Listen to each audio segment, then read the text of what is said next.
नमस्कार दोस्तों, मैं आपका दोस्त बजरंग प्रजापति एक बार फिर से आपके सामने हाजिर हूं एक और ऐतिहासिक किस्सा लेकर, या यूं कहिए एक बलिदान की ऐसी दास्तान लेकर जिसे सुनकर आपके रोंगटे खड़े हो जाएंगे।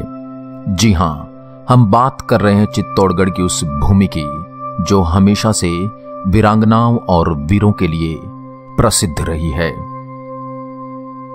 चित्तौड़गढ़ के इतिहास में जहां पद्मिनी के जौहर की अमर गाथाएं, मीरा के भक्तिपूर्ण गीत गूंजते हैं, वहीं पन्ना धाय जैसी मामूली स्त्री की स्वामी भक्ति की कहानी भी अपना अलग स्थान रखती है।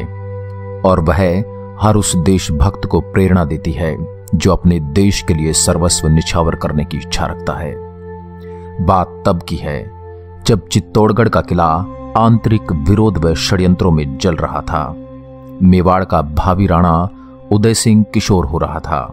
तभी उदय सिंह के पिता के चचेरे भाई बनवीर ने एक षड्यंत्र रचकर उदय सिंह के पिता की हत्या महल में ही करवा दी तथा उदय सिंह को मारने का अवसर ढूंढने लगा। उदय सिंह की माता को संशय हुआ तथा उन्होंने उदय सिंह को अपनी खास दासी व उदय सिंह की धाय पन्ना को सौंप कर कहा, पन्ना, अब यह राजमहल व चित्तौड़ का किला इस लायक नहीं रहा कि मेरे पुत्र तथा मेवाड़ के भावी राणा की रक्षा कर सके। तू इसे अपने साथ ले जा और किसी तरह कुंभलगढ़ भिजवा दे। पन्ना धाय राणा सांगा के पुत्र राणा उदय सिंह की धाय मां थी।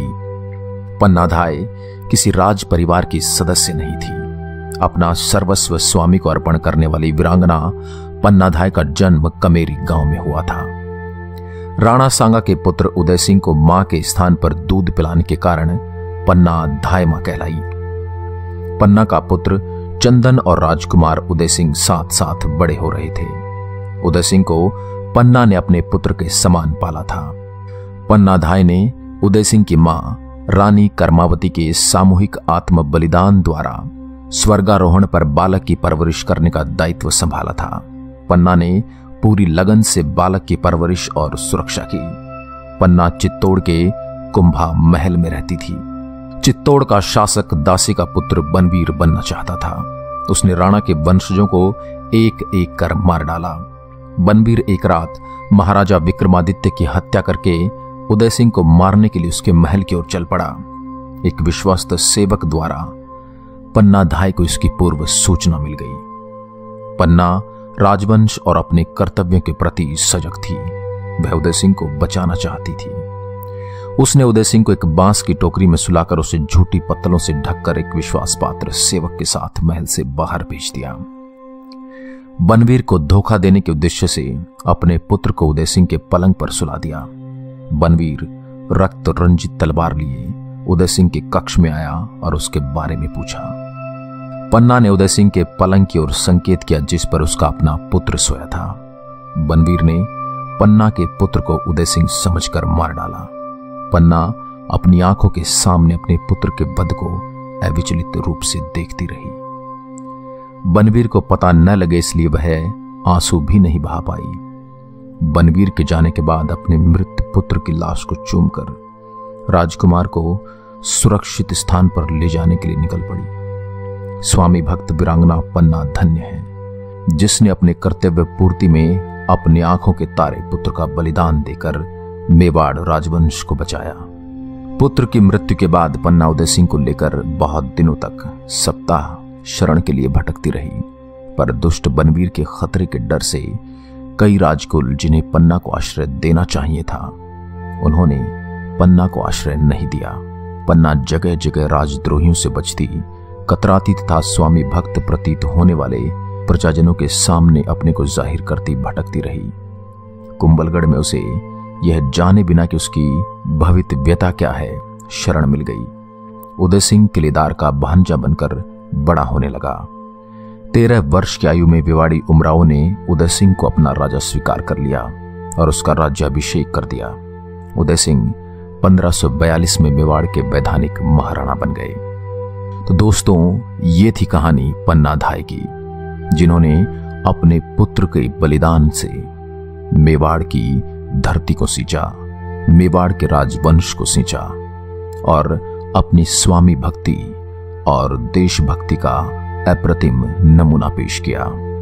आइए उस महान वीरता से परिपूर्ण पन्ना की कहानी को इस कविता के माध्यम से समझने की कोशिश करते हैं। चल पड़ा दुष्ट बनवीर क्रूर, जैसे कलयुग का कंस चला, राणा सांघा के कुंभा के कुल को करने निर्वंश चला। उस और महल में पन्ना के कानों में ऐसी भनक पड़ी, वह भीत मृगी सी सिहर उठी, क्या करे नहीं कुछ समझ पड़ी। तत्क्षण मन में संकल्प उठा, बिजली चमकी काले घन पर, स्वामी के हित में बलि दूंगी अपने प्राणों से भी बढ़कर। धन्ना नाई की कुंडी में झटपट राणा को सुला दिया, ऊपर झूठे पत्तल रखकर यूं छिपा महल से पार किया, फिर अपने नन्हे मुन्ने को झट गुदड़ी में से उठा लिया। राजसी वसन भूषण पहनाकर फौरन पलंग पर लिटा दिया। इतने में ही सुन पड़ी गरज, है उदय कहां युवराज कहां। शोणित प्यासी तलवार लिए देखा कातिल था खड़ा वहां। पन्ना सहमी दिल झिझक उठा, फिर मन को कर पत्थर कठोर। सोया प्राणों का प्राण जहां, दिखला दी उंगली उसी ओर। छिन में बिजली सी कड़क उठी, जालिम की ऊंची खड़ग उठी। मामा मामा की चीख उठी, नन्ही सी काया तड़प उठी। शोणित से सनी सिसक निकली, लोहू पी नागन शांत हुई।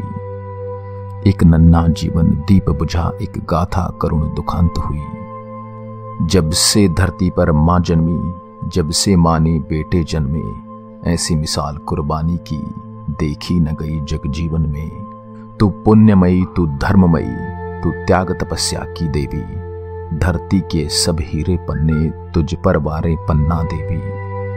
तू भारत की सच्ची नारी, बलिदान चढ़ाना सिखा गई।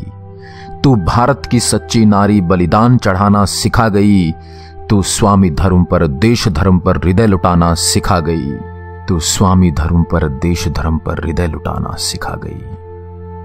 तो दोस्तों, ये थी कहानी बलिदान और स्वामी भक्त की प्रतिमूर्ति पन्नाधाय की, जिसे युगों युगों तक मेवाड़ और भारतवर्ष भुला नहीं पाएगा। आशा करता हूं हमारी आज की यह वीडियो आपको पसंद आई होगी। ऐसी ही अन्य वीडियोस के लिए